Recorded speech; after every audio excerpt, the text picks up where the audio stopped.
नाही या हिरोजी सरनाईकवर शस्त्र चालवण्याची. पण आज या हिरोजी सरनाईकवर एकाएकी मागून शिपाहल्ला करणारी अशी व्यक्ती कोण आहे हे प्रथम मला आजमावून घ्यायचं आहे. म्हणजे आज तुला शंका निर्माण झाले. मग ज्यानं तुला विरोध केला ती व्यक्ती कोण असेल? तर तुझ्या जवळची व्यक्ती, माझ्या जवळची व्यक्ती, तुझा सोबतीच. माझा सोबती शक्य नाही. होय ना? माझा सोबती असं कुकर्म करू शकत नाही असं तुला वाटतंय? मग व्यक्ती कोण पाहायचे ना? मग पहा, मराठ्यातील एक मराठा तुझा सोबती हा सूर्याची मोहिते. होय, सूर्याचे मोहित आहे. आणि आज केवळ या हिरोजी सरनाईकवर केवळ शिपाहल्ला करण्याचा प्रयत्न करतोय.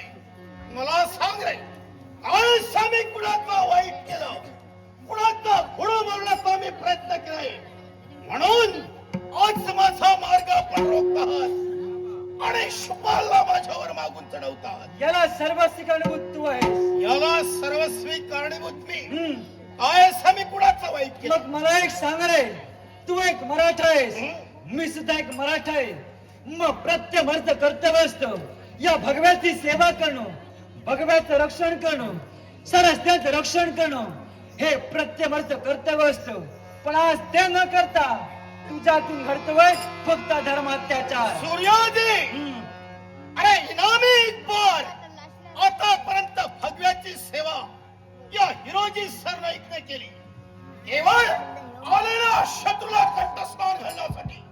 आतापर्यंत हा हिरोजी सरनाईक तत्पर ठरला म्हणून हा भगवान दिसतोय, तो या हिरोजीच्या जीवावर सतत दिसतोय. असं तुला तू वाटतंय? म्हणतोयस केवळ आज गद्दारी करण्याचा प्रयत्न केलाय. होय.